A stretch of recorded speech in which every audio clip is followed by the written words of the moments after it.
Welcome সবাইকে। এবারে আমি রান্না করব, মারা বেরিয়ে যাচ্ছে, একটা দরকার আছে। তো আজকেরও মাছ নিয়ে আসা হয়েছে, কালকে চিংড়ি আনা হয়েছিল, আজকে মাছ। তো মাছ রান্না করবো আজকের, আর আলু দেবো না মাছে, নর্মালি বানিয়ে নেব। ঠিক আছে, তো চলো আমি রান্না শুরু করব।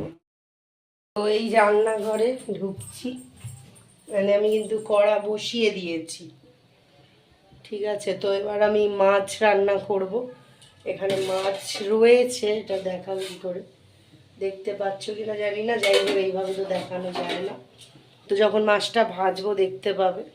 ঠিক আছে, তো মাছটা আগে ছাড়ি, তারপর দেখাচ্ছি। এই যে দেখতেই পাচ্ছ আমি মাছ ভাজছি। তো মাছ ভাজাটা আমি একটু দূর থেকেই করি, কেন সবসময় মাছ রান্না বেশিরভাগ হয় না, যার কারণে দূর থেকেই করি আমি। ঠিক আছে, আর এই যে এখানে আরও ভাজা মাছ আছে, এটা ভাজা হচ্ছে, এটা উলট পালট আমি করতে জানি। ঠিক আছে, তো সেটা করবো। এখন পেঁয়াজ কাটবো। তো এই যে দেখতেই পাচ্ছ ঝোলটা ফুটছে, কিন্তু মনটা খারাপ হয়ে গেল, মাছটা ভাজার সময় কয়েকটা মাছ ভেঙে গেছিলো। এত গরম করে তেল দিলাম, কেন হলো আমি জানি না। তো খারাপ লাগছে, খুবই খারাপ লাগছে। তো তাও আমি অনেকটাই করেছি, মানে অনেকগুলো মাছ ঠিক আছে, কিন্তু কয়েকটা মাছ একটু ভেঙে ভেঙে গেছে। কারণ আমি রান্না করলে আমি স্পেশালভাবে সুন্দর করে রান্না করাটা পছন্দ করি, কারণ আমি নিজেও ভালো রান্না খেতে চাই। আর মানে রান্না নিজে করলেও কিন্তু আমি খুব ভালো করে, যাতে মানে স্পেশাল, মানে টেস্টি টাইপের রান্না আমি পছন্দ করি। প্রত্যেকেই টেস্টি খাবার পছন্দ করে।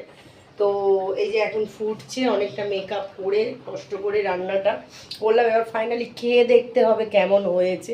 মশলা ভালো করে কষিয়ে নিয়েছি, তো মশলা ভালো করে যত কষিয়ে নেবে ততই রান্নার টেস্ট, এটা তো প্রত্যেকেই জানো। যাই হোক, নামানোর পরে খাওয়ার পরে বোঝা যাবে কেমন হয়েছে। ঠিক আছে, তো আমার রান্না কমপ্লিট হয়ে গেছে। ঠিক আছে, আর এবার আমি দেখাবো রান্নাটা ঠিক কীরকম হয়েছে। দেখো, এরকম লাল লাল ঝাল ঝাল টাইপের আমি ঝোল করেছি। ঠিক আছে, তো যতটা পেরেছি ম্যানেজ করে রান্নাটাকে আমার করতে হয়েছে। এবার আমাকে খেয়ে দেখতে হবে কীরকম টেস্টে এলো। ফাইনালি সেই মাছের তরকারিটা খাচ্ছি, যেটা বললাম। তো ভালোই হয়েছে, খেয়ে দেখেছি প্রথমে, বেশ টেস্ট হয়েছে, ভালো লাগছে।